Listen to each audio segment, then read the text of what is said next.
Alright, it's just about time to start this. It's just about time to start this. It is. Yes, it is.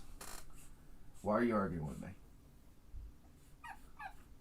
I made it a point to have you in here because everybody likes you. I made it a point to have you in here because everybody likes you. You want to come over here? Come here. Everybody likes you. Okay? Alright. Now I have a distinct problem because I need to figure out how to get myself some live chat so I can actually respond to things here. I am pretty sure I'm streaming. Don't know for sure. One second. Oh, jeez. Maybe I can do it like this. I'm used to having a two-screen setup if I do something like this. This is a very angry creature. You get back over there for a minute. Gotta work.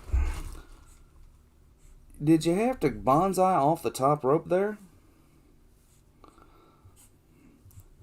Let me see if I can get myself some... Oh, there we go. Okay, turn this down. Okay, there we go. Alright, so now I have you guys on my phone. Normally what my setup would be is I'd have two screens sitting side by side, and I didn't have time to go grab my other screen in order to do this. So let's see. You demand the pug. One second. Come here, come here, come here, come here. This is not the time for play. Stop biting that.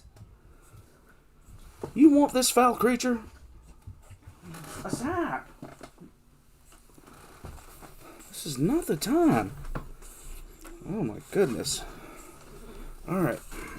Let's get over here. Okay. Pug. Alright. So, last church.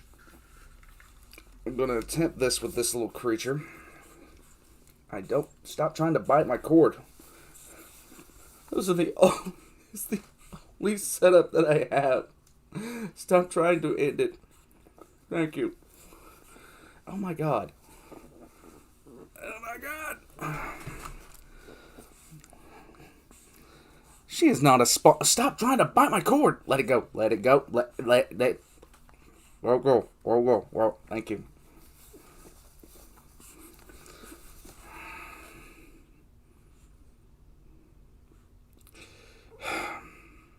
Grab your pug, they said. Bring it into the stream, they said. I gotta go give her to her mama. Be back in 1 minute. Sorry, guys. Volcana, you're a terror.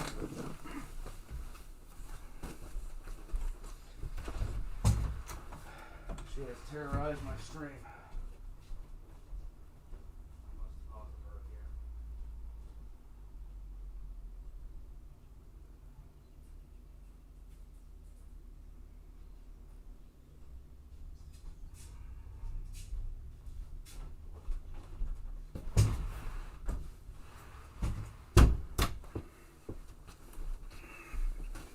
Unbelievable ball of rage and anger. Fight to assert dominance. Me stripping with a hyperactive puppy may be a bad time. You know what? You're all right then. You're all right. Okay. Focus. Focus. Alright, so we're going to go ahead and get started. I have deposited the pug back in an appropriate receptacle. And here... Okay, so, Last Church by Grant McNeil, probably one of my favorite stories of the heresy. It showed, it has, I use the Last Church in a lot of ways as the cornerstone for my Mistakes of the Emperor series. So, this is going to be kind of interesting for me to watch, seeing animated. And I'm really hoping that, you know, one day we get something like this in live action to actually does well.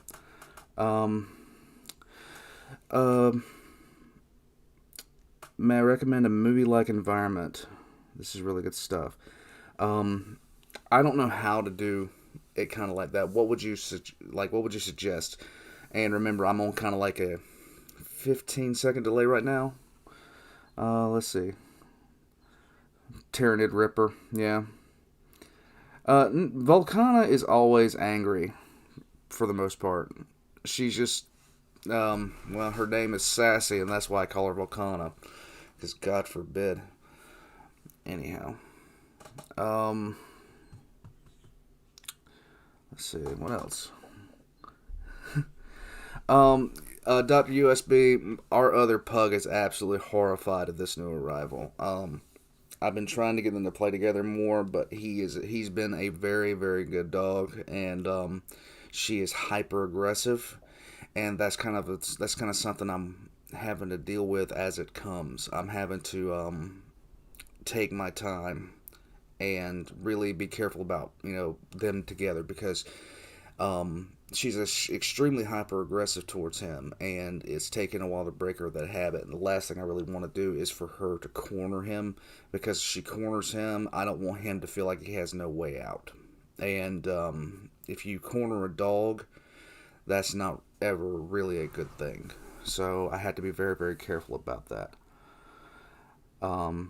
Just watch this if you're going to see a movie, relax and immerse yourself. That's what I'm about to do. Okay, so here we go. Last Church by Graham McNeil. I hope you guys have your popcorn. I unfortunately only had kettle corn, and that stuff ruins me. But here we go.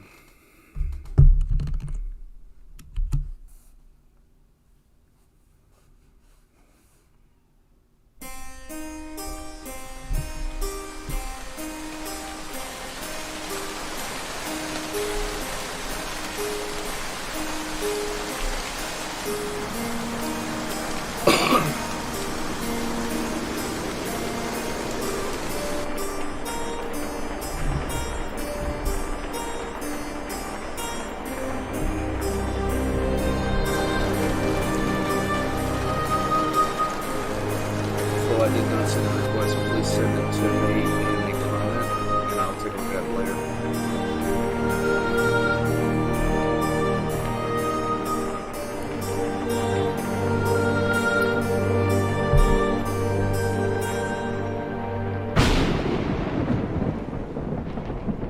I already like this.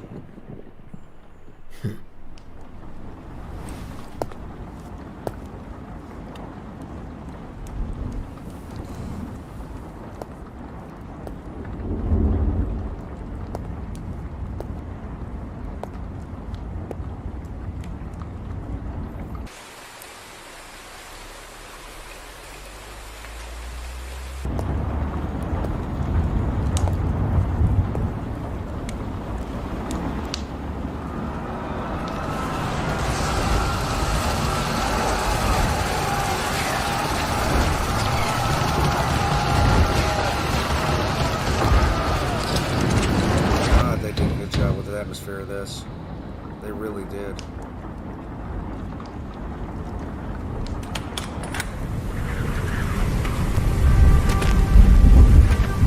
It is a cold night. I'm an old man. Please.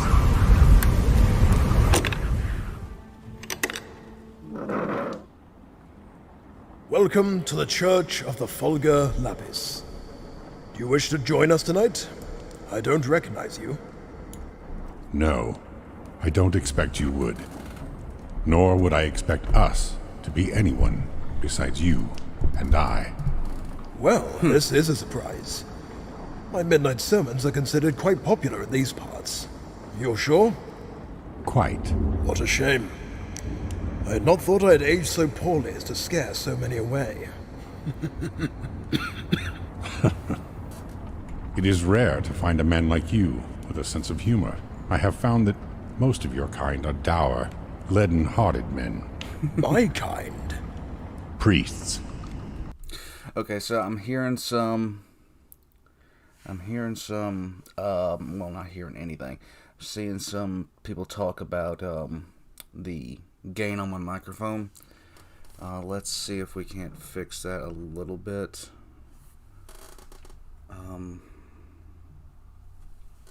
Make sure. Yeah, let me see. Boop, boop. Okay.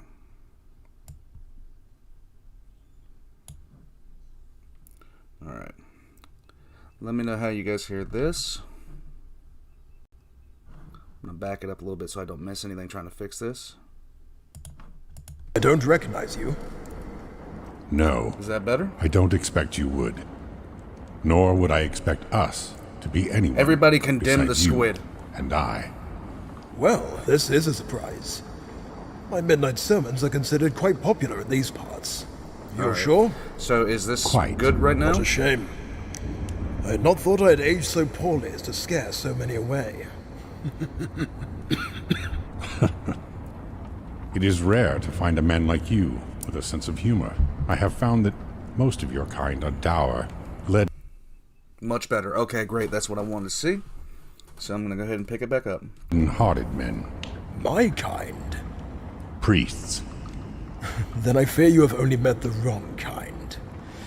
Besides, given the times we live in, any servants of the divine would find it extremely difficult to be of good cheer. Very true.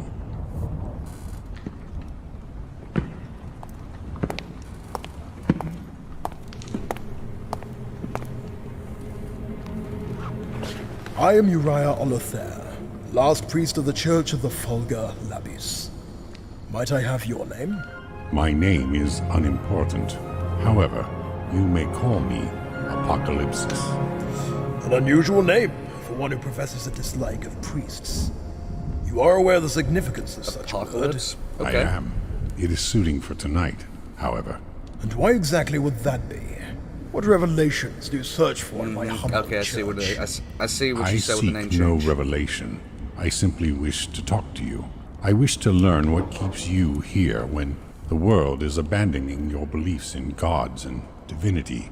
I wish to understand why you have yet to turn to the faith of science and reason.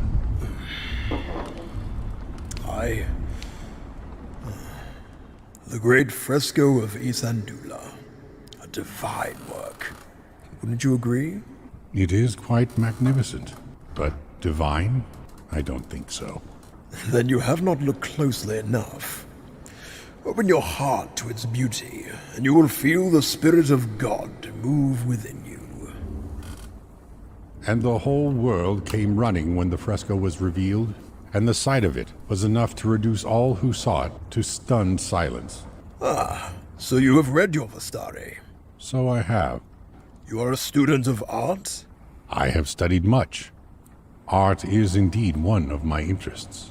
Then you cannot argue that this work was not inspired by a higher power. Of course I can.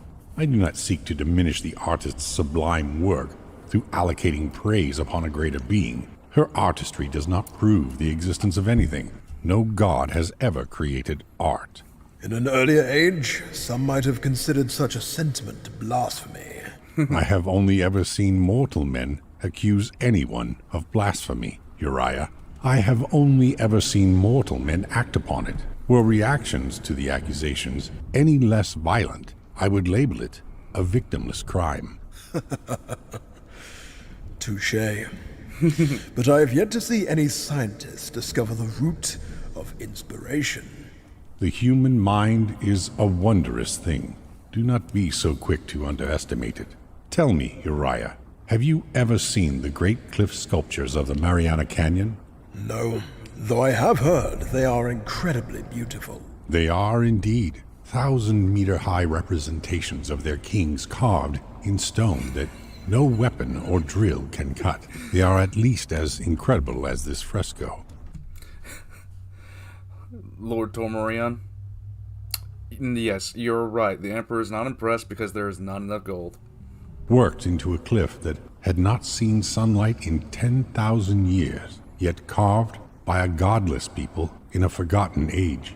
True art requires no divine rationale. It is just art. You have your opinion, I have mine.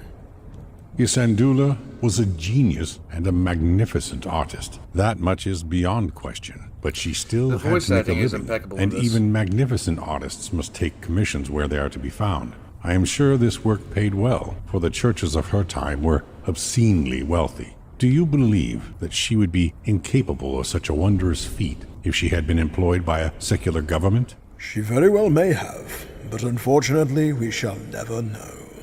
No, we won't. We are fickle creatures, Uriah.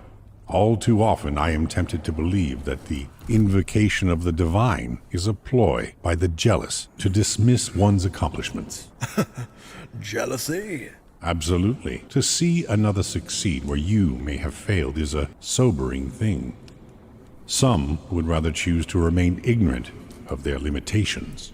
That is a very cynical view of humanity. Forgive me, but I have seen too much darkness to be so innocent as to always assume good intentions. Do not mistake my intentions, however. Only in understanding our weakness may we find strength.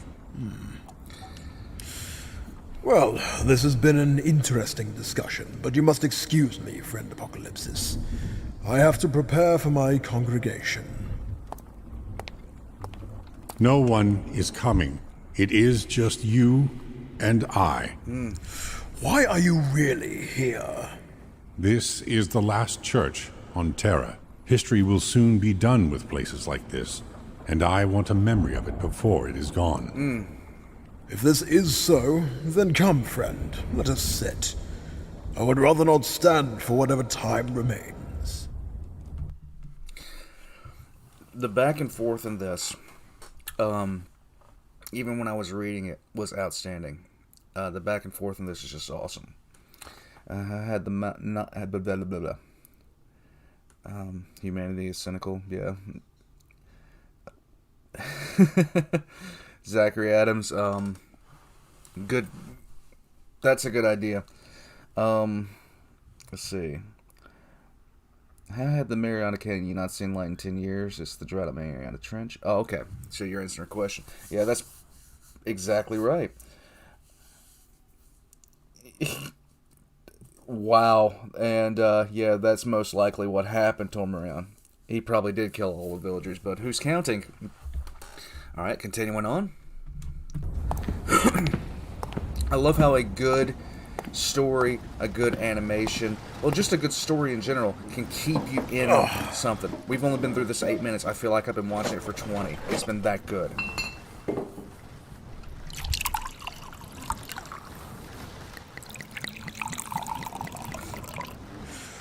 Your good health. And yours. This is very good wine. It's old. You have a fine appreciation of wine, friend Apocalypsis. My father gave this to me on my 15th birthday, and said I should drink it on my wedding night. And you never married? Never found anyone willing to put up with me. I was a devilish rogue back then.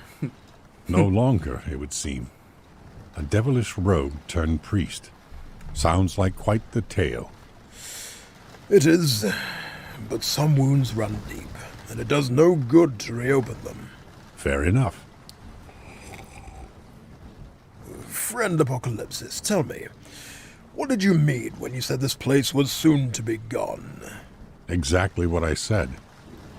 Even in your isolated state, you must have heard of the Emperor and his crusade to stamp out religion and belief in the supernatural. Soon, he and his forces will arrive to tear this place down. I know, but it makes no difference to me. I believe what I believe, and no amount of hectoring from some warmongering despot will sway me. That is an obstinate point of view. It is faith. It would seem I'm not as fickle as you would posit, eh? Faith. A willing belief in the unbelievable without proof. Faith's strength is just that. It requires no proof. Belief is enough. That is why the Emperor wants rid of it, then. You call faith powerful. I call it dangerous. Think of what people in the grip of faith have done in the past. all the atrocities down the centuries that can be traced back to faith. Faith is both the causation and the justification for so much evil. Have you come here just to provoke me? I am no longer a violent man. Such a trying goal not will be to rant boring about and this. I'm fruitless trying for not the to. both of us. If this is all you are here for, I suggest you leave. You are right, of course. I am being discourteous, and I apologize. I came to learn of this place, not antagonize its guardian. I accept your apology, Apocalypsis. Do you wish to see the church? I do. Then come with me.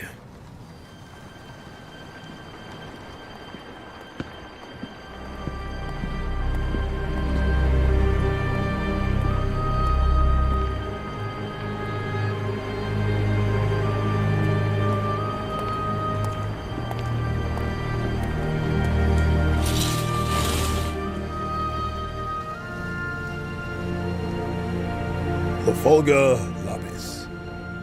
So this is a holy stone? It is, yes. Why? Why is it the Fulgur Lapis? I mean, why is it holy? Was it deposited on the ground by your god? Was a man martyred here? Or did some young girl receive some sort of revelation while praying at its base? Nothing so bland, rest assured, friend Apocalypsis. Thousands of years ago, a local holy man who was blind was walking in the hills hereabouts when a sudden storm came in over the Western Ocean. He hurried back down to the village below, but it was a long way, and the storm broke before he could reach safety. The holy man took shelter from the storm in the lee of this stone, at the height of the storm in the lee of the heavens. When he thought all was lost, he was lifted up and heard the voice of our Creator. And so he saw the stone wreathed in a blue fire, in which he saw the face of our Creator. Did you not say he was blind? Ah, he was blind no longer. The power of our Creator cured him of his affliction. He immediately ran back to the village and told the people there of the miracle. And then? The holy man returned to the Fulgur Lapis and instructed the townspeople to build a church around it. The story of his healing soon spread. Within but a few years, thousands were crossing the Silver Bridge to visit the shrine, for a spring had begun to flow from the base of the stone, and its waters were said to be imbued with healing properties. And I wonder how much the priests benefited from it all. And what? It could cure diseases? Mend broken limbs? So the church records say. This bathing chamber was constructed around the stone, and people across the land came to bathe in the sacred waters while they still flowed. I have heard tales of a similar nature in the Far East. A young girl claimed to have seen a holy vision of a woman while bathing near the springs closest to her home. She described a woman conspicuously similar to the holy woman of a religious order of which her family was a member. Bathing houses were established there too, but for fear of diminishing the rate at which the owners of the bathhouses could admit pilgrims, the waters were only changed once a day. The dying and diseased came in droves, passing through that water in the hundreds every day, so I'm sure you can imagine what a horrible slop it was at the end. They were but pools of blood, sloughed off skin, scabs, bits of cloth and bandage, an abominable soup of malady. The only miracle was that anyone emerged alive. Such a miracle was infrequent at best. I cannot justify the actions of the greedy or the impure. I can assure you that did not happen here, if that is your concern. Hematite from a banded ironstone formation, exposed by landslip during the storm, most likely. That would explain the strike. It seems to me that your holy man was not blinded by any physical defect, but was a result of hysteria or earlier mental trauma. It is not unheard of to be cured in such a manner. Are you attempting to debunk the miracle this church was founded upon? It was our Creator's will. And if your explanation were to substitute mine, the nature of the event is still what I would call a miracle. The Creator's face was seen. His voice was heard. It is a malicious thing to seek to destroy another's faith, Apocalypsis. I do not aim to be malicious. I am trying to explain how Bullshit. such a thing could have happened without the intervention of a godly power. You think that the way we perceive the world is the way it actually is, but you cannot perceive the external world directly. Indeed, none of us can.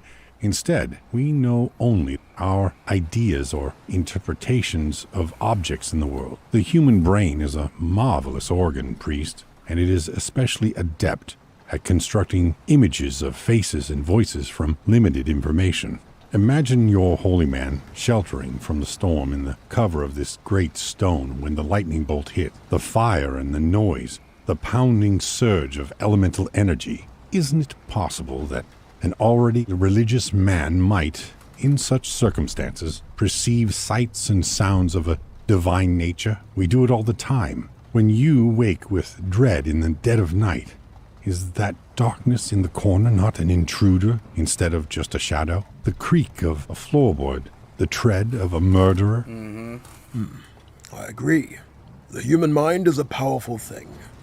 What I value most, however, is the ability to reflect upon the past and reach a conclusion that that tap against my window was a natural occurrence, and not a murderer come to kill a lonely priest. Given the origins and evolution of religions in the human species, it seems a far more convincing and likely explanation that it was a figment of happenstance and a creative mind. A holy man might make a miracle of simple good fortune because of a predisposition to believe in the supernatural. Don't you agree? No, I do not. Really? You strike me as an intelligent man. Why can you not concede at least to the possibility of such an explanation? Because Pausing this real quick to respond to a few comments. Alright, so Zane's here. Great. Alright. So, hey, Wolfboy Gaming is here. What's going on? So, let's see. Terran dog. What is a dog, really? Let's see. Nurgle was born the moment life came to. This is technically accurate. Nurgle's been around since way before, basically Nurgle, when you break it down to the absolute basis, is the cycle of life. Carlos, I have to disagree with you there. He wanted information from the priest. He didn't really care if the priest got hurt or not. Let's see. Honestly surprised he didn't bomb the place right away. One would assume that Imps has talked and learned about religion and millennia he lived already. Well, the reason that he came to this one is he still didn't understand religion. That's the reason that he's there. Like I said, this singular story spawned the entire theory that I use in Mistakes of the Emperor. Because it's one of the longer interactions that we have with the Emperor interacting with another person, especially someone that he has absolutely no need to, well, not even need, no want to impress or anything like that. And you get to see a good bit of his true character. Yep, there we go. Concept of Nurgle. Let's see.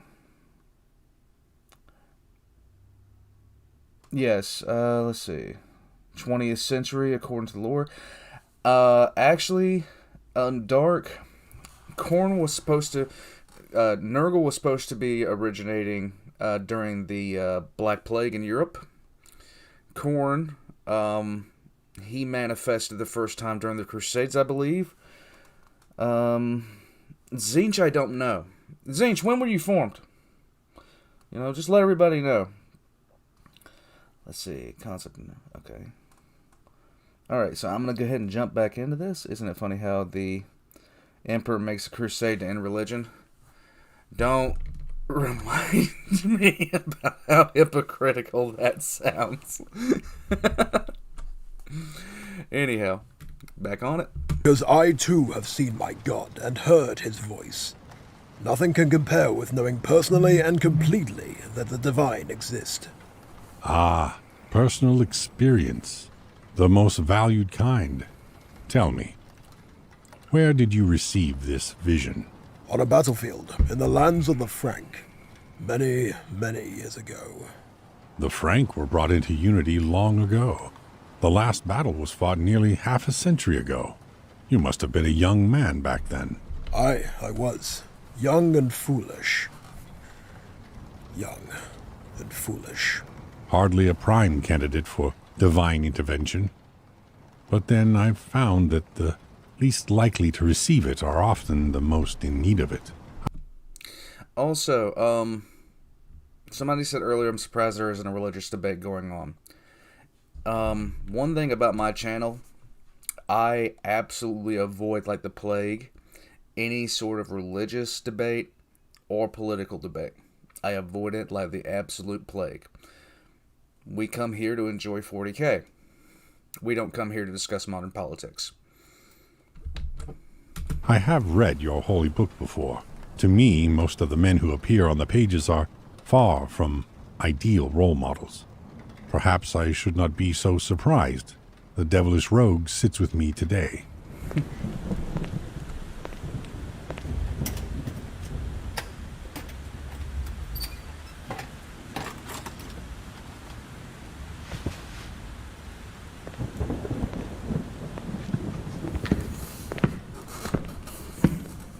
Your tone may be pleasant, but your spirit is nothing but adversarial. You say you wish to learn of me, and this church will come. Let us joust with words, thrusting and parrying one's certainties with argument and counter-argument. Say what you will, but come sunrise, you will leave and not return. This is my intention. I have other matters to attend to, but tonight I have to talk with you.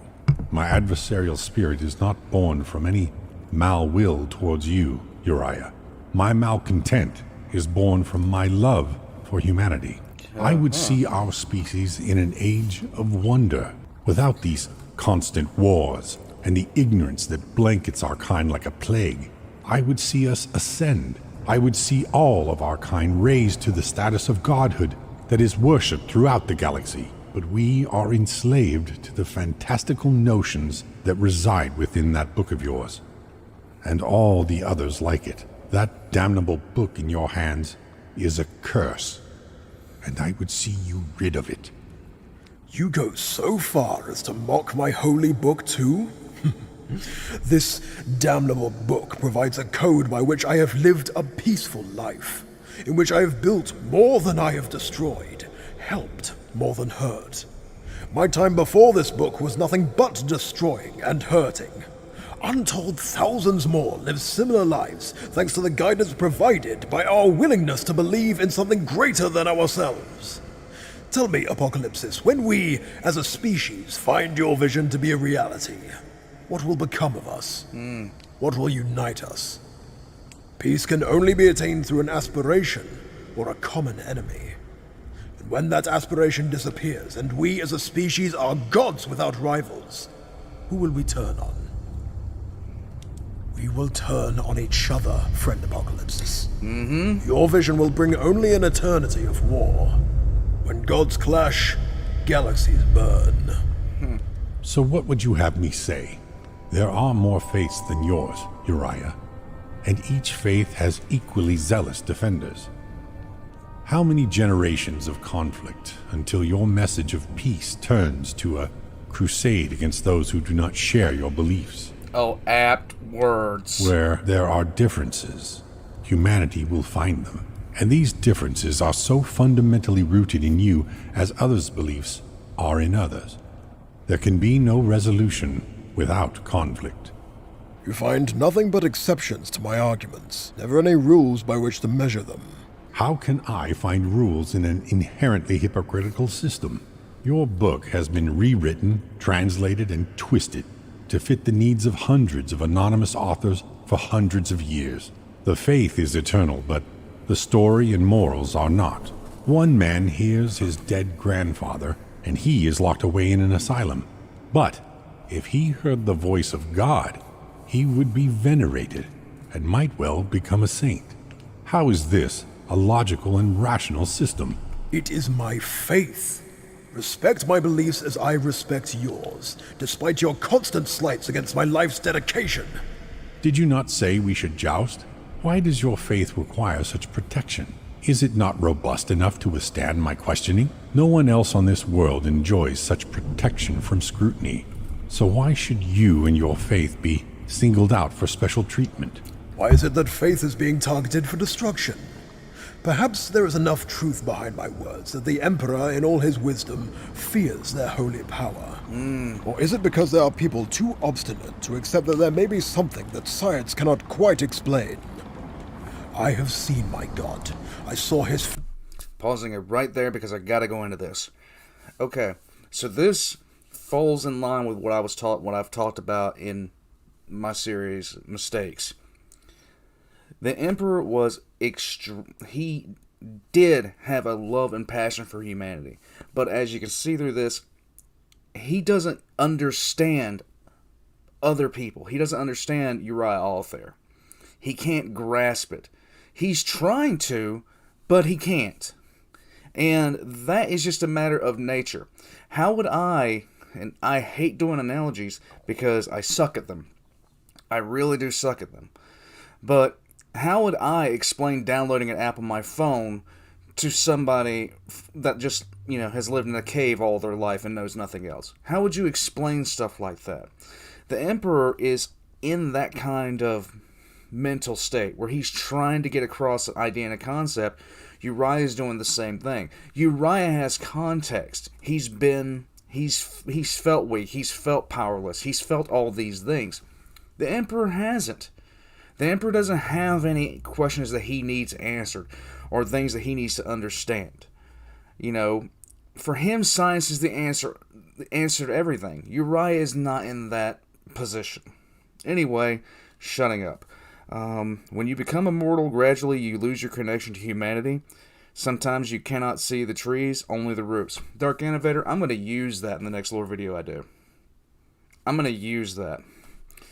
I see, boy, hard for a demigod to understand immortal. That's the entire point.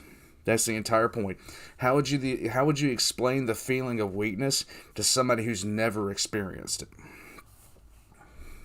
Face and heard his words in my soul. Do not expect me or anyone else to give your experience credence, Uriah, despite what you think you saw. You may believe it to be real, but just because you believe something to be true does not make it so. I saw what I saw. I heard what I heard. That day on the fields of Frank has never lost its clarity. I relive it with every waking moment in which I am not occupied. And where in Frank did this miraculous vision take place, priest? On the killing field of Gaduare. You were at Gaduare. I was. Will you tell me what happened? I'll tell you what happened. But first, I need another drink.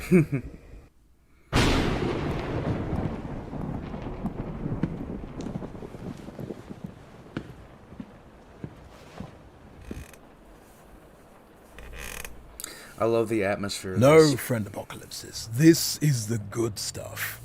I wouldn't deign to drink this from a tumbler. Now we will drink from a glass.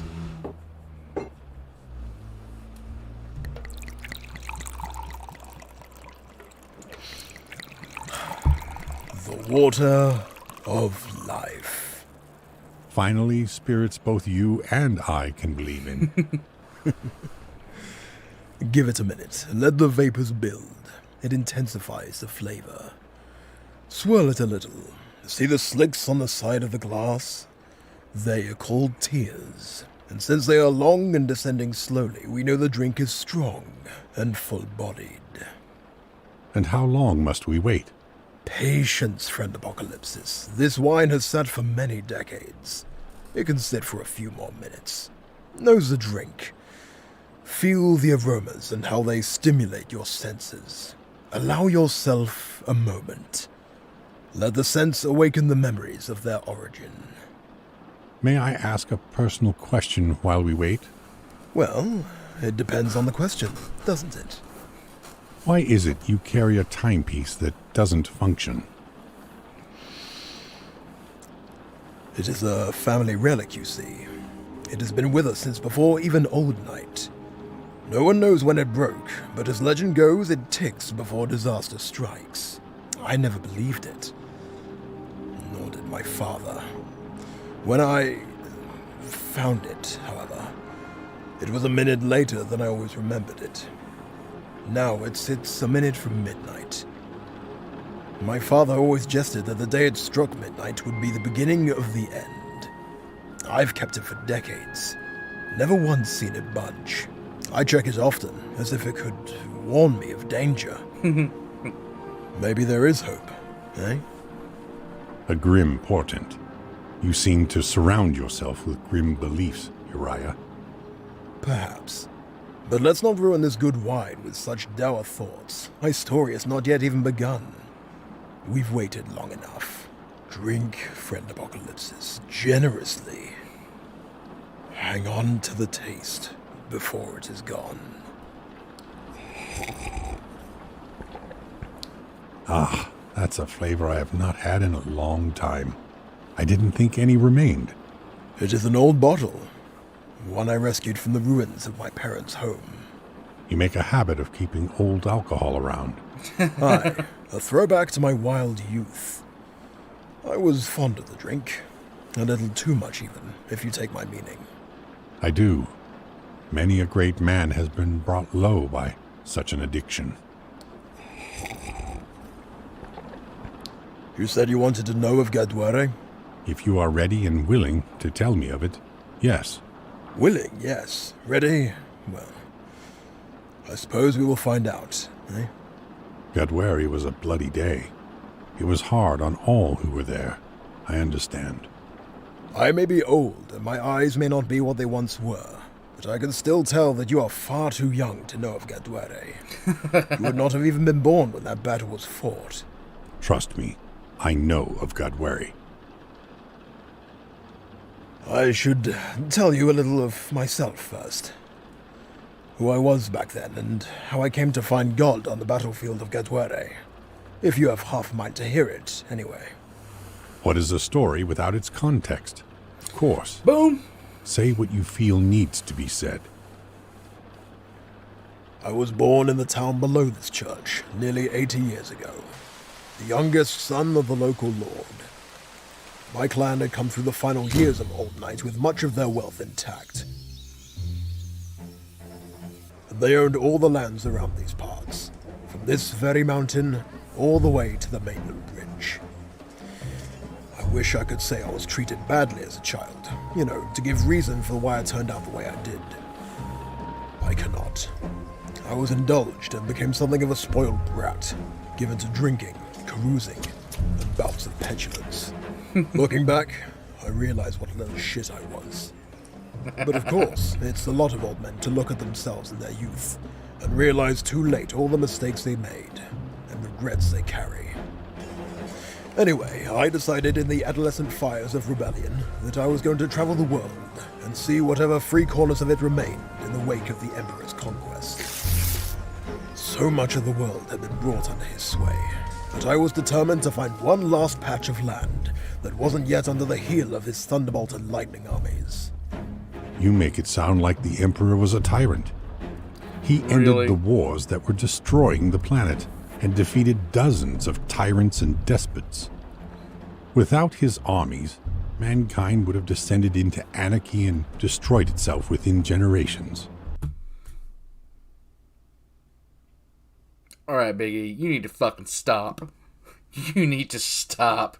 Call a kettle what it is. Come on, man. He still is a tyrant. Perhaps humanity would have been better off that way, rather than under the shadow of this accursed eagle.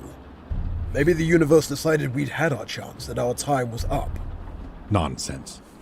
The universe cares not a whit for our actions or us. Our Bullshit. fate is wrought by our hands, and no others. A philosophical point we will no doubt return to, but I was telling you of my youth. But of course, please, continue. Thank you. Well, after I announced my intention to travel the world, my father was good enough to grant me a generous stipend and a retinue of soldiers to protect me on my journeys. I left that very day and crossed the Silver Bridge 4 days later, traveling across a land recovering from war, which was growing fat on the labors decreed by the Emperor. Hammers beat out plates of armor. Blackened factories churned out weapons, and entire towns of seamstresses created new uniforms for his armies. I crossed to Europa and cruised my way across the continent, seeing the eagle-stamped banner everywhere I went. In every town and city, I saw people giving thanks to the Emperor and his mighty thunder giants. But I'll be damned if any of it was genuine. It was like they were going through the motions, because they knew it was dangerous not to. I'd seen the thunder giants as a child, but never in the wake of a conquest. Never quite seen the reality of them before that point. I was drunk and whoring my way down the Tully Peninsula when I came across a garrison of the Emperor's super soldiers at a ruined clifftop fortress. Okay, I'm going to stop this to talk to Dr. Innovator for a second. He just asked a question. You know, old man, that is a rather big debate. Did the Emperor always know of chaos and was actively fighting against it, or did he not? The Emperor knew of chaos from an extremely early age. He already understood it, he knew about it, and his goal for a very long time was to get humanity to the point where it would not have to rely on the warp itself for anything. You could say that he knew about chaos since he was in Sumeria. His entire goal with wiping out religion was to essentially make it to where the Chaos Gods would starve. And that's kind of why the Chaos Gods called him the Anathema. You can ask Zinch. But essentially what he wanted to do was make religion a thing of the past. Because the thing that feeds the Chaos Gods the most is belief. And we have an entire pantheon of gods, like the Greek pantheon, Roman, everything like that. What is Mars but corn in another name? What is Aphrodite than Slanesh in another name? What is a pile of dog shit other than Nurgle in another name? So that's pretty much what you've got going. Any nature god, any war god, any god of fertility, things like that, they could all be, brought together. Malau is not canon, and he never will be, Chapter Master. But yeah, I just wanted to answer that real quick because that is a good question. That's a really good question. But if you go, especially throughout the Horus Heresy, especially throughout Siege of Terra, other things like that, and in some of the I'd say mid-2000s books that were written, they specify on this that the Emperor was trying to stamp out religion as a whole, just to get just to cut off the food source of the Chaos Gods, because they relied on belief, and without belief, other things they would do would just cause that. 1 second. It was just a lot of people have long claimed the Emperor didn't know about chaos and was just a tyrant. That's bullshit. The Emperor had been around since the first cities in Sumeria. He was actually born in modern day Anatolia. When the Emperor had spent the vast majority of human history up until around the 25th millennium in the Age of Strife in the background, not really trying to influence, quietly trying to guide humanity silently. But what wound up happening eventually was, during the Age of Strife, that's when he decided to step forward, because humanity was at the point that he wanted to be at, and then it fell apart. So then he stepped forward to try to actually do something. Let's see. Do the Chaos Gods affect other galaxies? Not that we know of. But it would still, it would be a thing if it did. Anyway, I'm gonna go ahead and get going again. My damned romantic rebellious soul couldn't help but try and bait the giants. I called them many names. Freak, slave, the minor demons of a greater devil. I even told them the Emperor's only goal was to enslave all of the human race to his own towering ego. After having seen them battle in the fields of Frank, I shudder to think of the fear I was in then. I thought I was being clever. In my own stupor, I convinced myself I was a hero. Looking back, I would never even have passed as a martyr. Eventually, one of the giants broke rank and approached me. I was monumentally drunk. I felt invincible as only a drunk and a fool could. This warrior was huge, far larger than any human I had ever seen. His entire body was encased in heavy, powered armor that enclosed his chest and arms. The sheer power of each soldier was never made clearer to me than when that giant came over to me and lifted me up, tearing my shirt and upsetting me greatly. I kicked at his armor and beat my fists into bloody pulps against his chest, but he just laughed at me. I screamed at him to let me go, and he did just that, telling me to shut my mouth before tossing me off the cliff. There you go.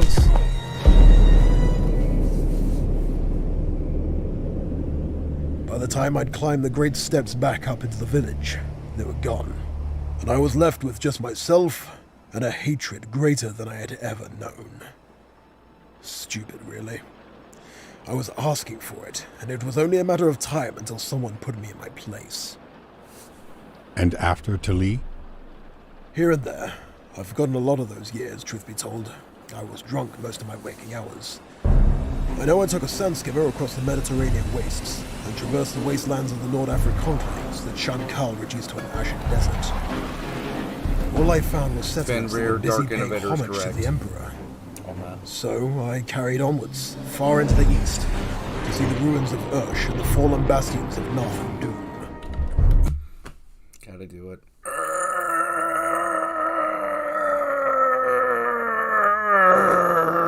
Okay.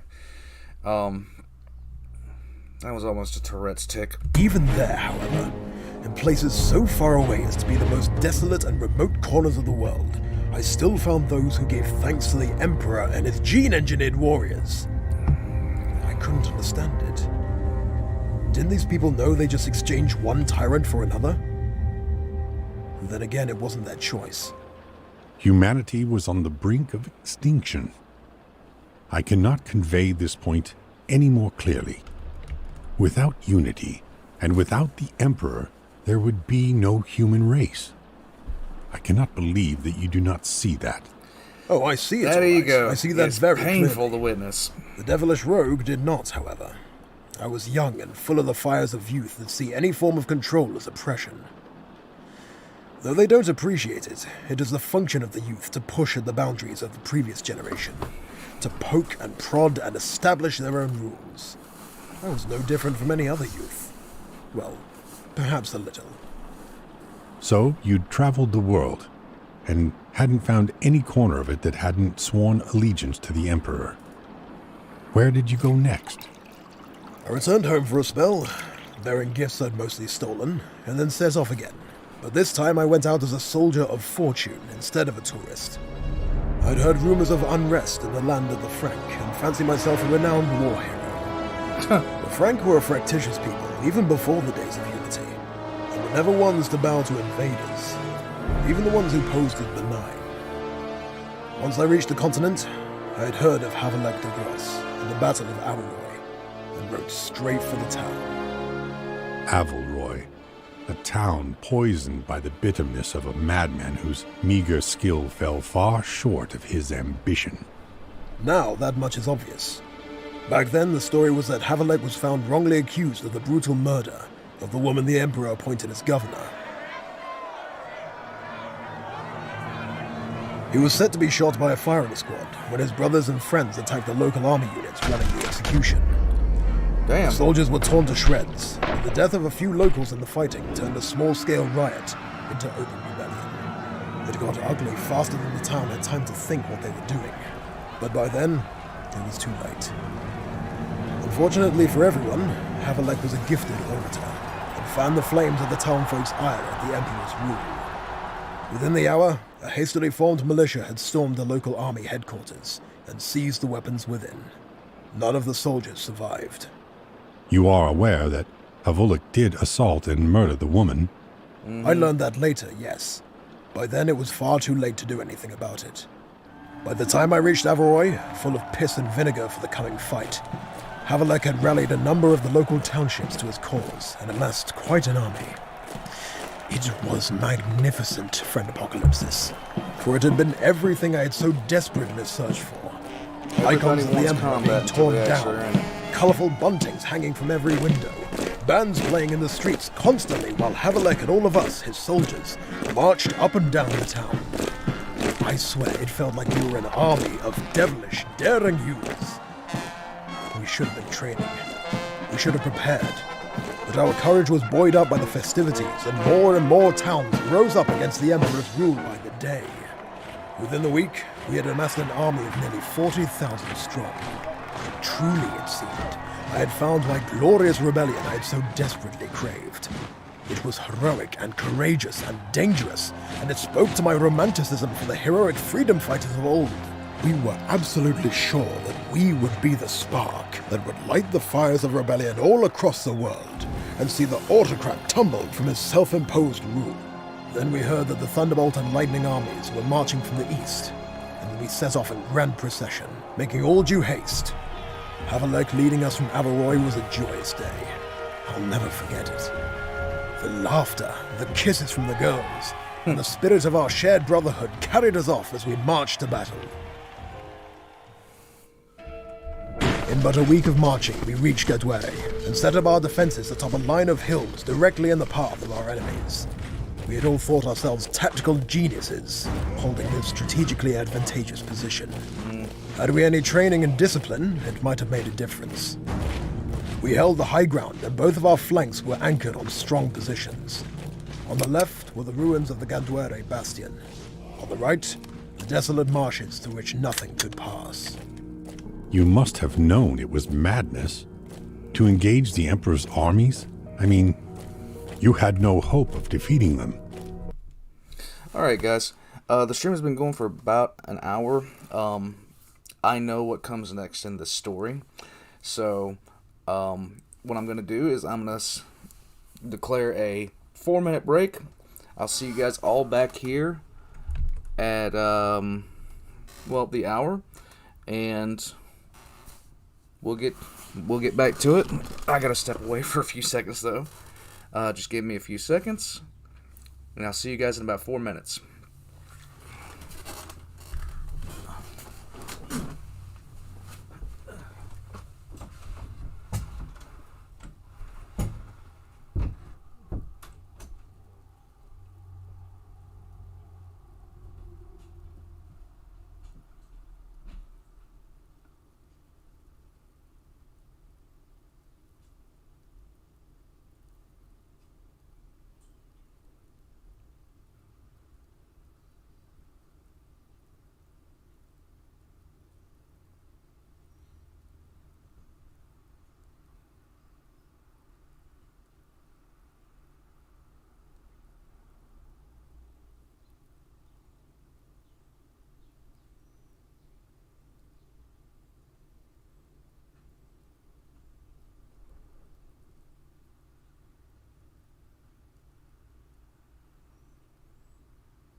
Accidentally turned it off.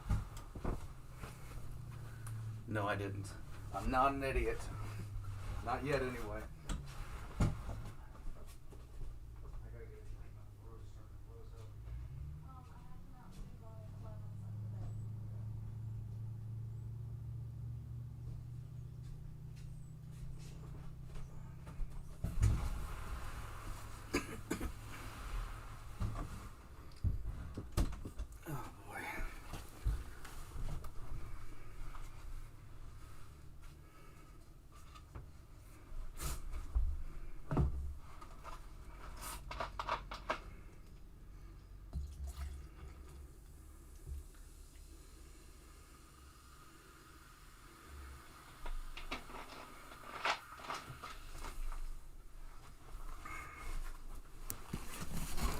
Okay. Dog entertainment while waiting. Okay.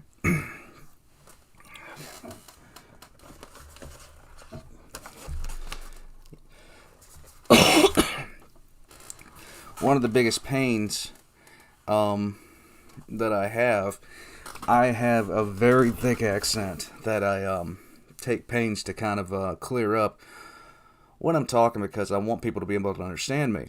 Well, one of the side effects of that is my throat. I have to tighten up everything in my throat to actually speak sometimes. So I have to drink sometimes. And I don't mean getting sauced. I'm not getting sauced up in here. I don't drink anymore. But yeah. Let's see. Having cats that chew on cords, that always sucked. Yes. And I'm trying to break the puppy of that habit, and it's getting painful. Zinch, you're back. Yay. Have I read the new Alfarius book? No, I have not. I actually, I'm starting a new job next week. And what I do when I'm on the road is I actually have a subscription to Audible. And I download books off of that. This is the lock-picking heretic, and I'm going to show you how to breach the eternity gate with a black steel spoon. Alright. So, here we go. Dark Innovator. So, the story about the Star Child, I need to do a lot more research into that. Because, all things considered, I am not sure about that. I'm not sure. I think the Star Child does exist. I really do. But at the same time, I kind of wonder when the split actually happened. Alright. Here we go. We're going to go ahead and hit play again. Everybody back? Everybody got your drinks? Went to the bathroom, stuff like that. Oh, what kind of accent do I have? Well, I was born in South Carolina, and basically my accent has been. I was born in a very, rural part of South Carolina, in the Piedmont area. Now my accent's kind of particular because I spent a lot of time in the military as well. Most of the people around there were Southern. I pick up accents very, very easily. And what winds up happening is, eventually, if I'm around my own family, this kind of comes out. In fact, I was being driven home by a coworker one time, and my father called. And, yeah, it was kind of interesting.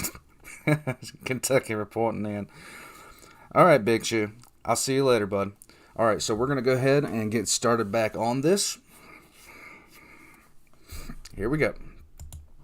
His warriors were bred for battle and spent every waking moment in combat training. Perhaps we knew.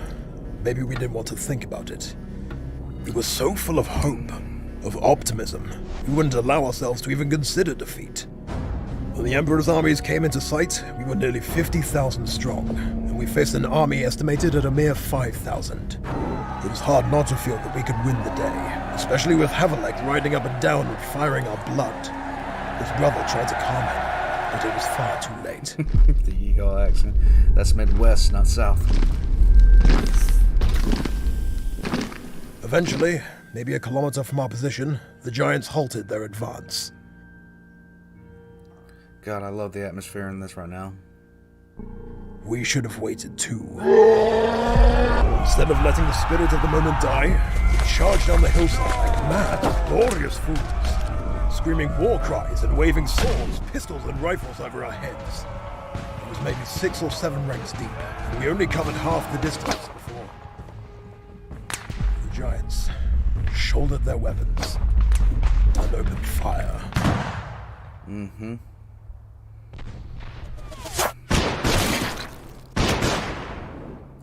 My God, the noise. Mm-hmm. I'll never forget it. The first volley was thunder that ripped down the line. and our first 5 ranks were cut down to a man before they could scream. Each of their bullets was a small bomb that ripped limbs from bodies and burst men open from the inside like wet sacks. I turned to shout, I was struck in the back of the head and fell forward into the ruptured body of another man. Falling over, I felt the back of my head and realized I had been hit. Shrapnel or some fragment, I figured. I could feel myself losing blood, weakening by the moment. Now the initial shock of the first few seconds had passed. The screaming began. The charge had ground to a halt, and now the men and women were milling around in confusion and fear. As the reality finally dawned on them, and they understood the magnitude of what Havelek had done. Now, the Thunder Warriors took their turn to charge. They broke into a run, and terror trembled beneath their feet. Most of those who had fallen but survived their volley were crushed beneath a giant mountain. They all were unsheathing their swords with serrated edges and motorized blades. I'll never forget the sound of it all. The roar out of a nightmare. Everybody gangster until the chainswords come out. We had been defeated in the opening volley, but these warriors were without mercy. Havelek had somehow survived the initial barrage with only superficial wounds. And as I lay on my back dying, I watched him stare, dumbfounded, as the leading Thunder Warrior cleaved him in two with a single swing of his chain blade. Looking back at Havelek's army, I saw my terror mirrored on the face of every man and woman left, who were all begging for mercy, throwing down their weapons, trying to surrender, but the slaughter continued, heedless of their perils.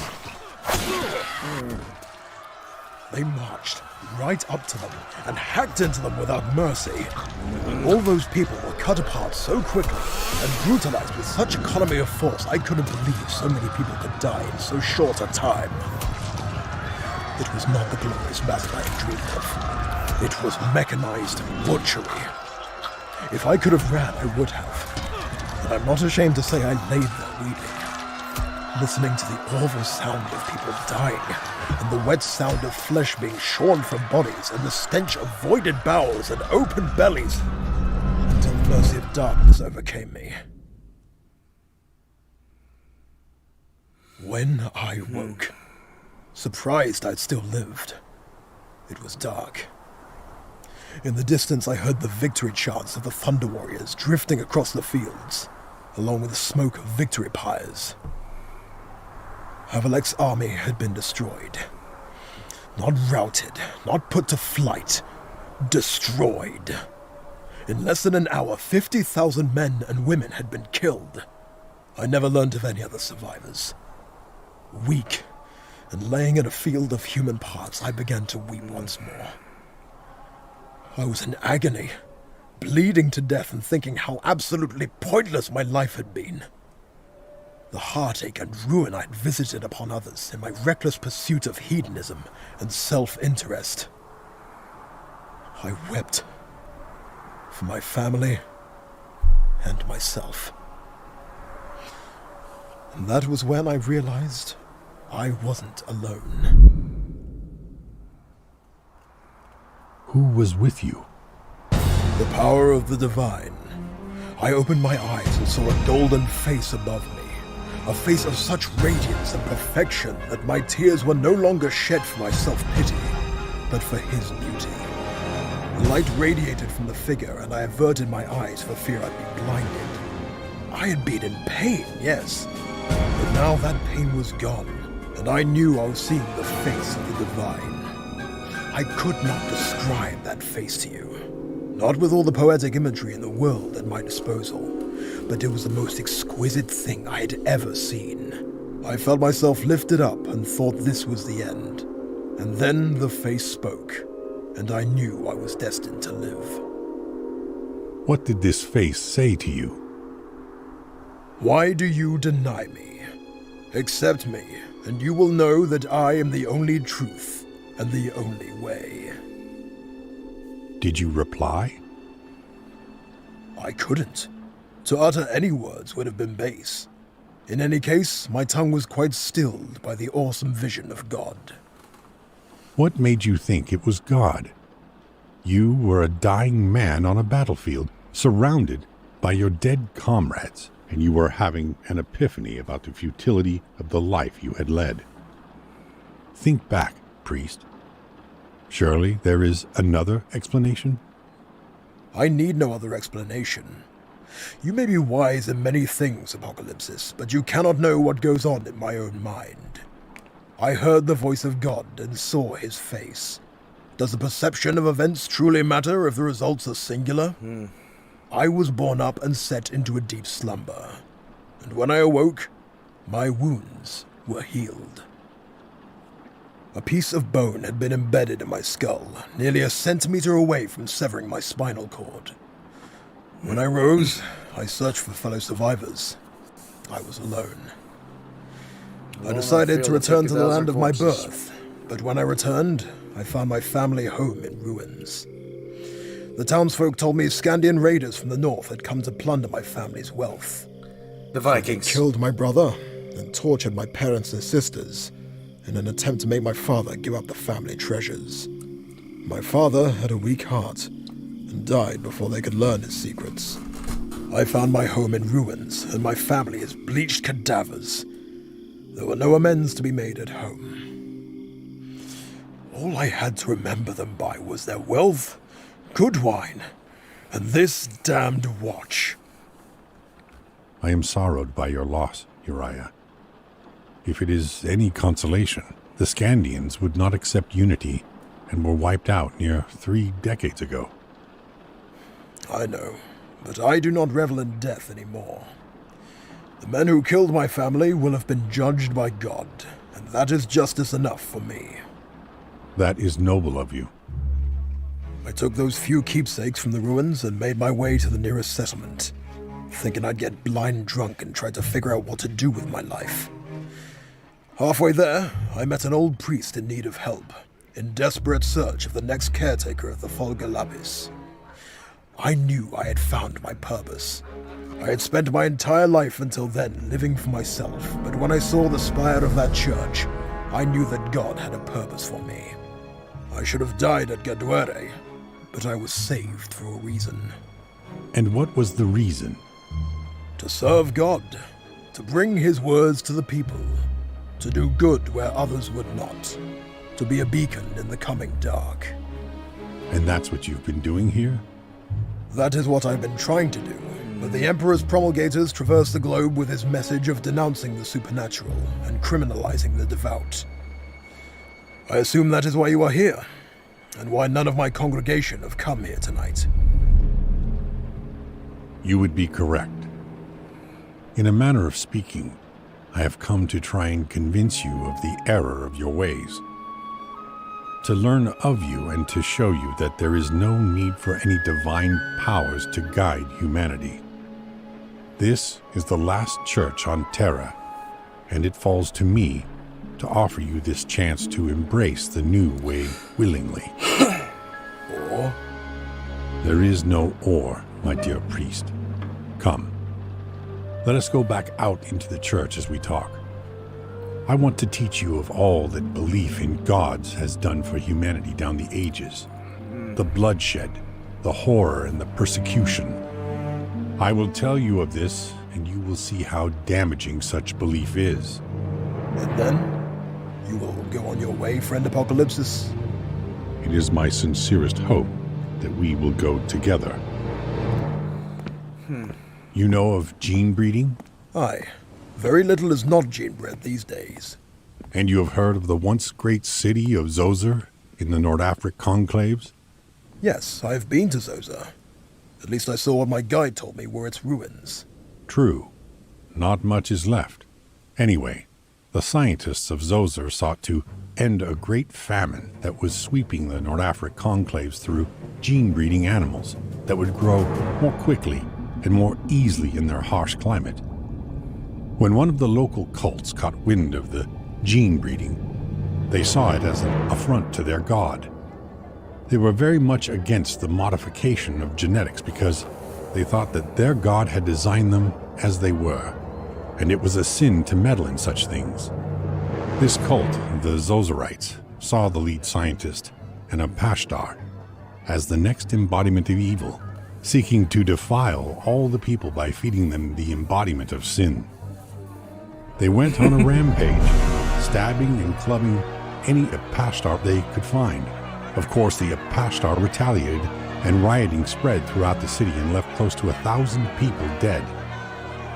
They did not again try to gene breed new farm stock, and untold thousands more died to the famine. Is there a point to that story? Absolutely. It typifies religion and tells a universal tale of religious behavior that has been reoccurring since the beginning of human history. Religion actively impedes forward progress by producing stubborn people who fear advancement. A far-fetched example, friend Apocalypsis. One freakish story. Oh my god, that statement alone, considering the state of the Imperium. Oh, that hurts the feelings. Oh god. It cannot serve as proof of theory that all belief in the divine is a bad thing. Why don't you tell the story of the time a church organized a program to help the poor and the sick and the dying? Why do you not tell a story of when faith and religion gave a community the strength to stick together and help each other through old night? Through faith comes character, and through our character there is moral strength. Without such guidance, the world would descend into anarchy. A secular government with strict laws and programs could accomplish all that you have listed without creating stubbornness or creating a dependability on a church that would impose further taxes upon the poor and make waste of otherwise productive time. The idea that the church is a moral compass just isn't true.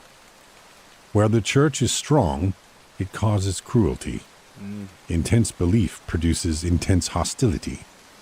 Only when faith loses its force can a society hope to become humane and progress.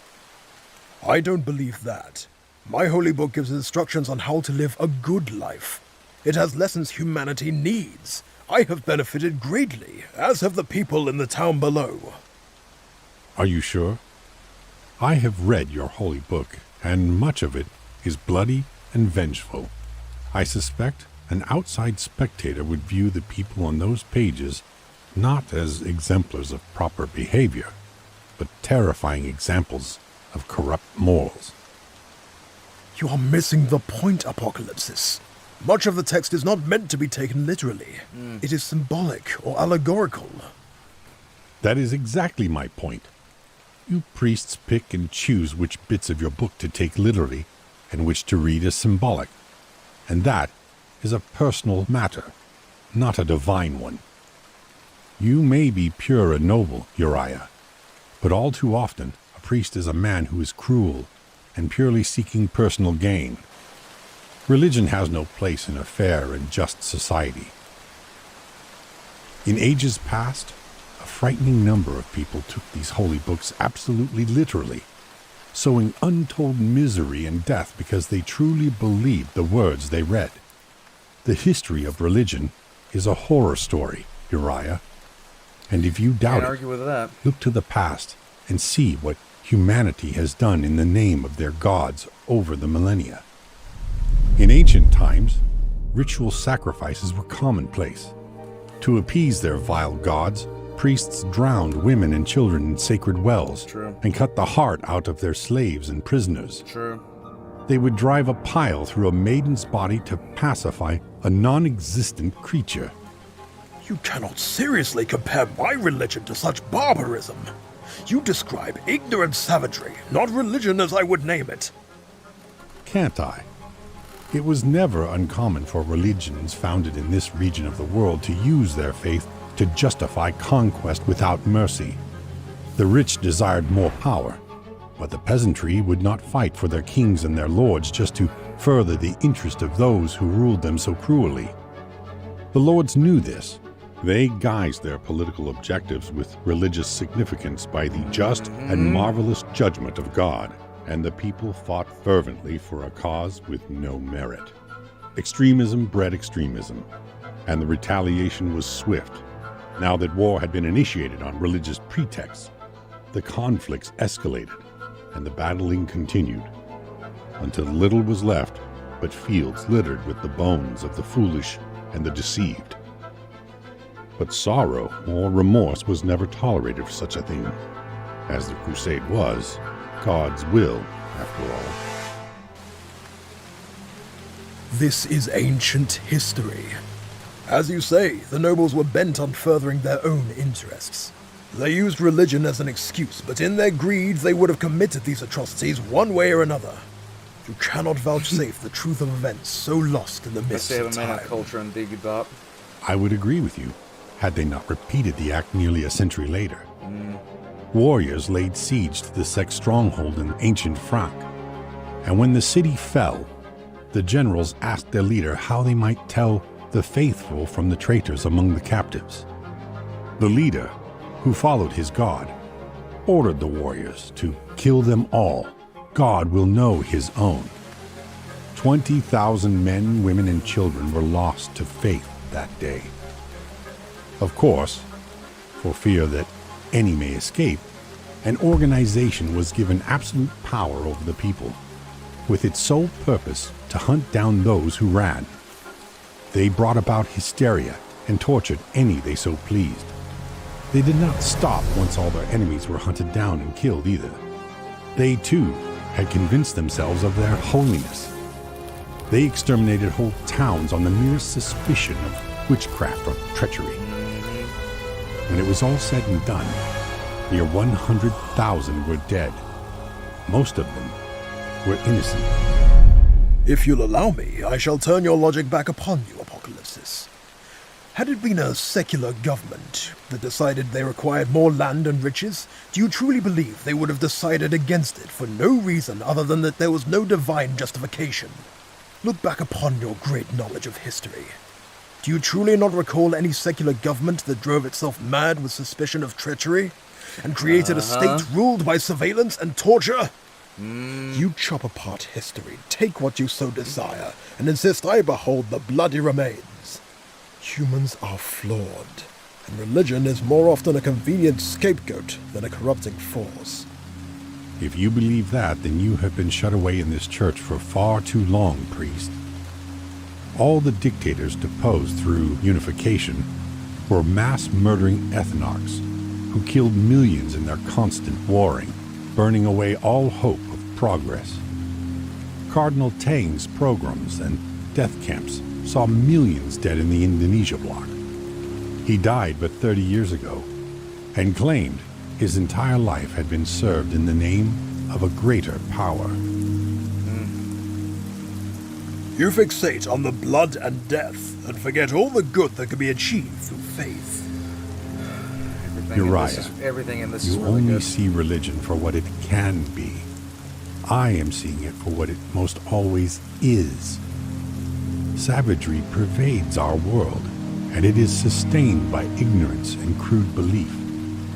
It is true that before the descent of Old Night, religion had lost its power over the people. But like the worst kind of poison, it lingered and fostered division amongst those who endured. Without belief, divisions blur over generations. New generations mingle, intermarry, and forget ancient wounds. It is only belief in gods and divine entities that keep them alien to one another. And anything that divides people breeds inhumanity and cruelty. Religion is the canker in mankind's heart that serves such an ugly purpose. I have heard all that you have had to say, friend Apocalypsis, and I have finally heard enough. Yes, people have done terrible things to one another in the name of their gods, but they have done terrible things regardless of the course of their beliefs. An acceptance of gods and an afterlife is a vital part of what makes us who we are. If you take that away from humanity, what do you suggest takes its place? In my many years as a priest, I have ministered to many dying people, and the emotional benefit of religion's power to console the wounded and the dying, as well as those left behind, cannot be underestimated. There is a flaw in your logic, priest. Religion's power to console gives it no credence or validity. It might be a comfort to a dying man to believe that he will go to some bountiful paradise of endless joy. But even if he dies with a wonderful smile on his face, it means nothing in the grand scheme of things. Better that less would die due to the removal of religion than each zealot die with a smile on their face. Maybe, but when my time comes, I will die with God's name on my lips. Are you afraid to die, Uriah? No, Truly? truly. I have my share of sins, but I have spent the greater part of my life in the service of my God, and I believe I have served him faithfully. So why is it that when you go to these people who are dying and clinging to their beliefs that they don't welcome the end of their life? Surely the gathered family and friends should be of good cheer and celebrate their relatives' passing. After all, if eternal paradise awaits us, why are they not filled with gleeful anticipation? Could it be that, in their heart of hearts, they don't really believe it? Are you ever excited to have a loved one move on or leave in search of something greater? Are you ever excited to leave your family and friends in search of a better life? Even if it is for the best, are you delighted to leave all that you know to be thrust into the unknown? No one is. Life is a gift, and our chance to make ourselves into someone before our time in the afterlife. Who would give that up willingly? If you cannot see that plainly, then you are a fool.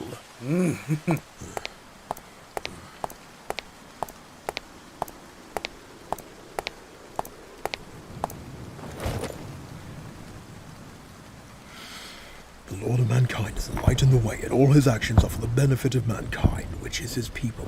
So it is taught in the holy words of our order, and above all There things, is that God no will one protect- to hear you. I don't care what you say anymore.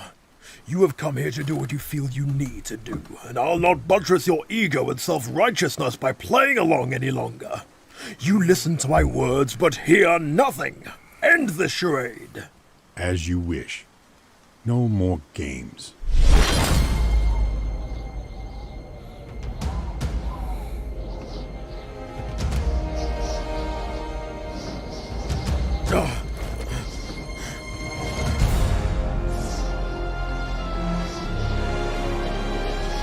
You. Now do you understand the futility of what you do here? You are the Emperor.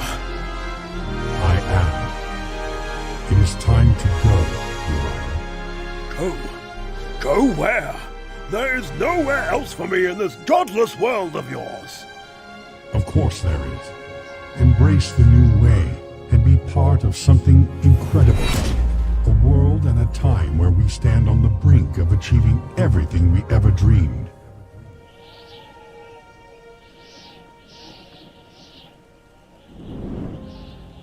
Verona's work was never meant for darkness. Only in the light can it achieve its full potential. Humanity is the same. And only when the suffocating shadows of a religion that teaches us not to question is gone from this world will we see its true, radiating brilliance. I will miss this place. In time, I will build an imperium of such grandeur and magnificence that this will seem like a pauper's hovel. Now, let us be on our way.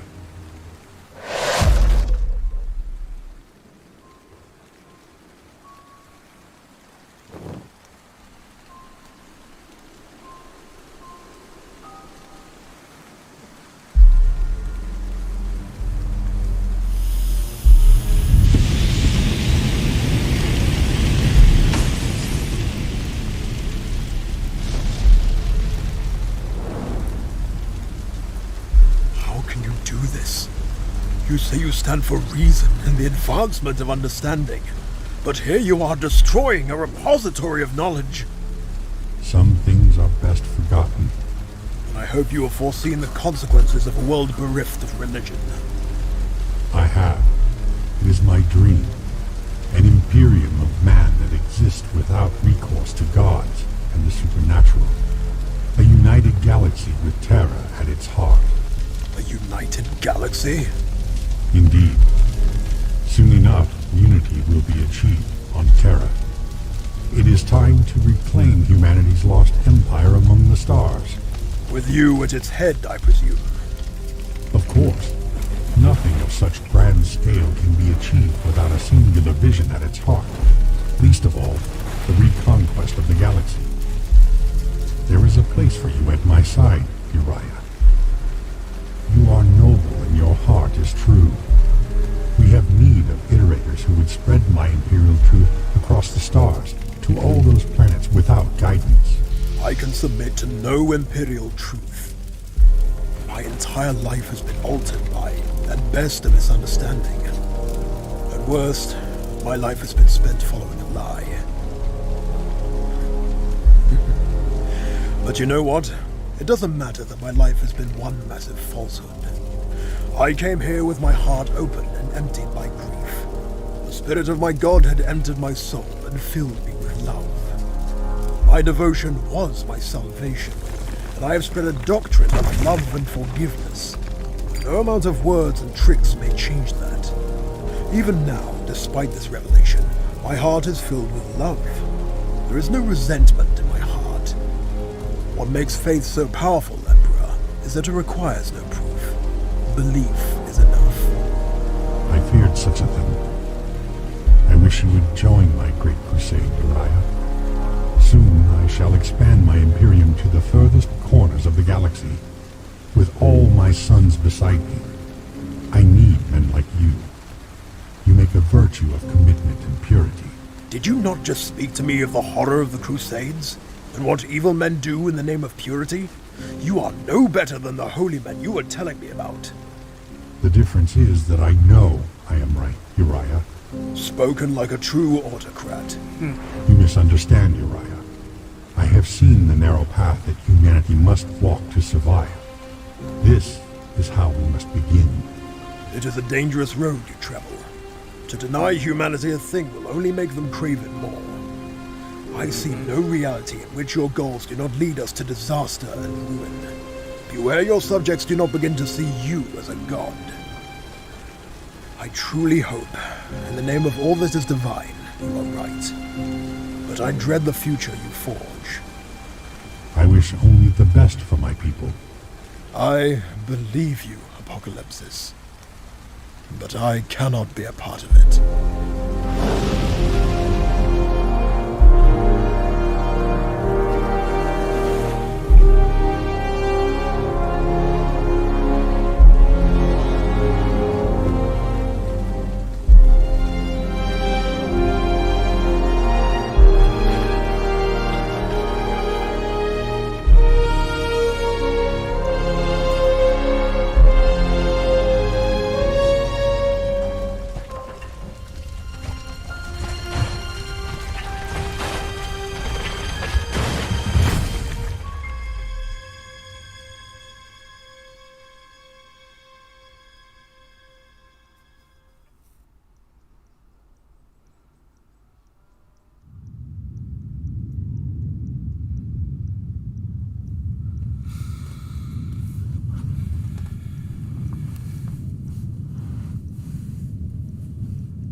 We have a galaxy to conquer.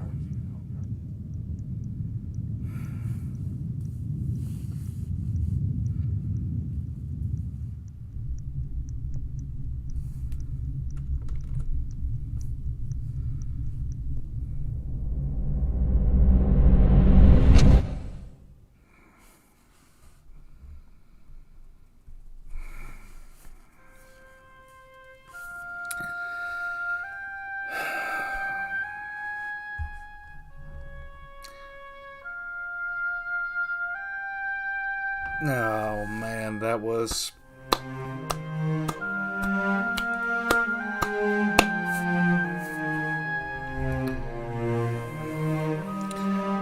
I got what I wanted out of this.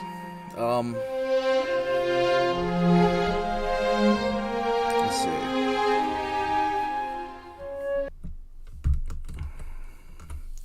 This... Oh, there's more after the credits going. So let's take a look at the credits here. a Kickstarter for it.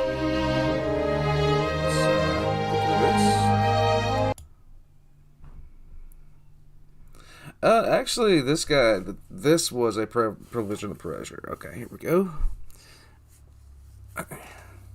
Oh, really? Pilot? Okay.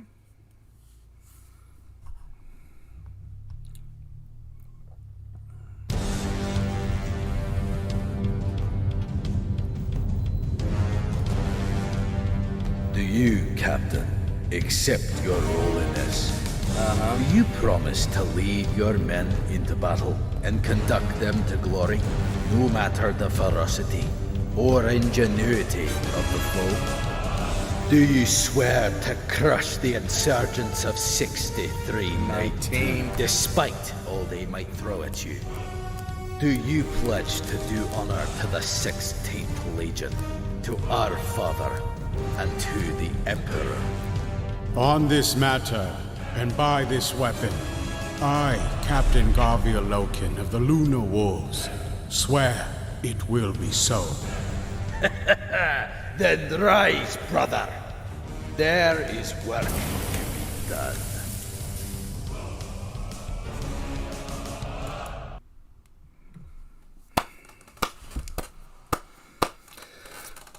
That was The Last Church.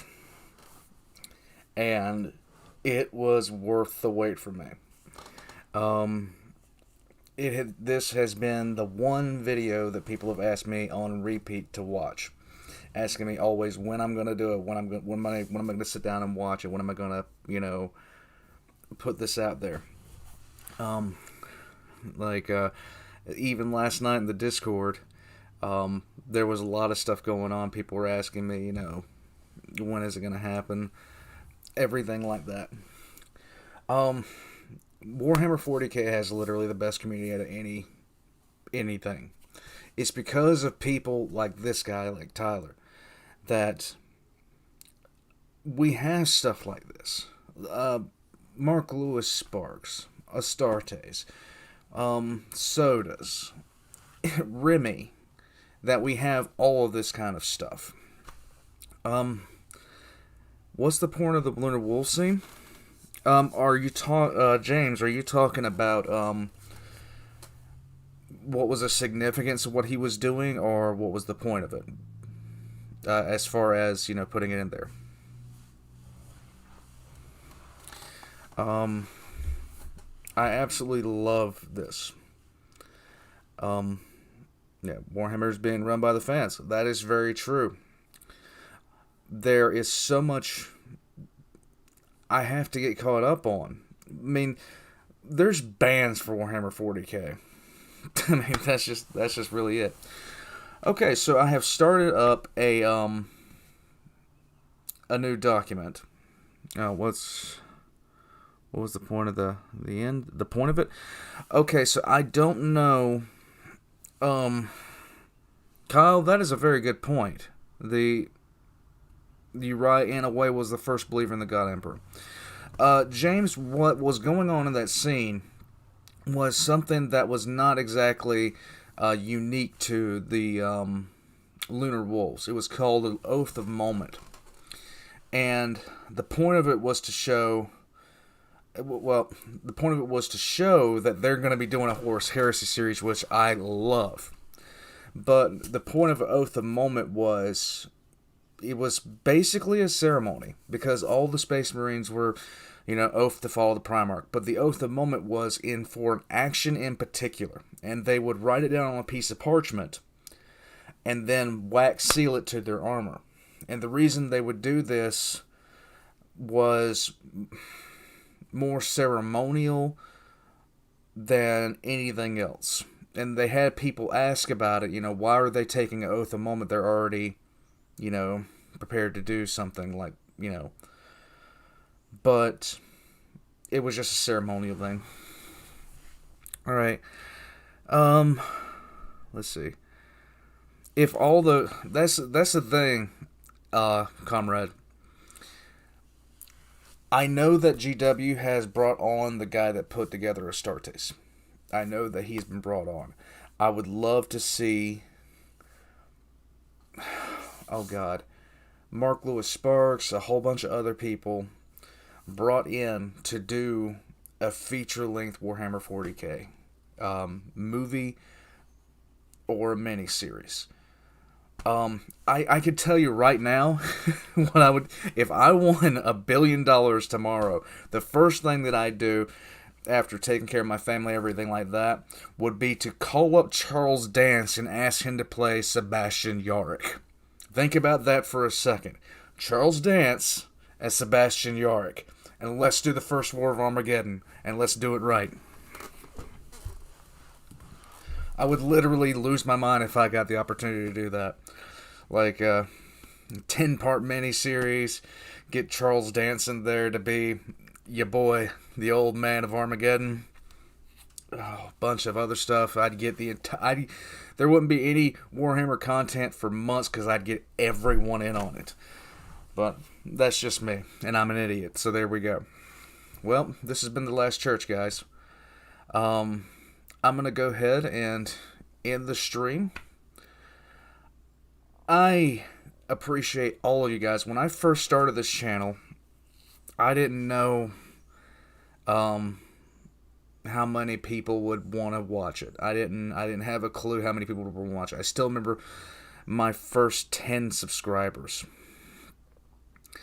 Wolf